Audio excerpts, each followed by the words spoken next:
ত্রিনার সঙ্গে নীল ভট্টাচার্যের ডিভোর্স গুঞ্জনের মধ্যেই জনপ্রিয় ধারাবাহিকের হিন্দি রিমেক স্টার জলসার জনপ্রিয় ধারাবাহিক পরশুরাম আজকের নায়ক শুরু থেকেই টিআরপি তালিকায় শীর্ষে। গল্পে পরশুরাম তটিনী অর্থাৎ ইন্দ্রজিৎ ত্রিনার জুটি বরাবরই দর্শকদের প্রিয়। ধারাবাহিকের সাফল্য এতটা চোখে পড়ার মতো যে বেঙ্গল টপারের খেতাবও জুটেছে এই সিরিয়ালের ঝুলিতে। এবার আরও বড় খবর, এই ধারাবাহিকের হিন্দি রিমেক আসছে স্টার প্লাসে। নাম মিস্টার অ্যান্ড মিসেস পরশুরাম। যদিও হিন্দি রিমেকের প্রিমিয়ারে নায়কের নাম এখনও ঘোষণা হয়নি। প্রমোতে দেখা যাচ্ছে এক ব্যক্তি বাজার করছে, হাতে বাজারের থলি আর বন্দুক।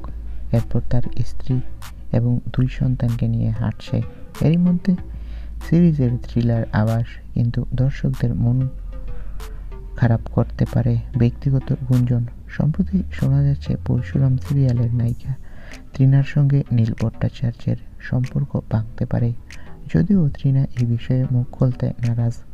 ফলে সত্যি কি ডিভোর্সের পথে? এখনও স্পষ্ট কিছু জানাননি, কিন্তু গুঞ্জন টলিপাড়ায় ছড়িয়ে পড়ছে। ছোট পর্দার জনপ্রিয়তার সঙ্গে ব্যক্তিগত জীবন জড়িয়ে এই খবর নতুন করে দর্শকদের কৌতূহল বাড়াচ্ছে আরও।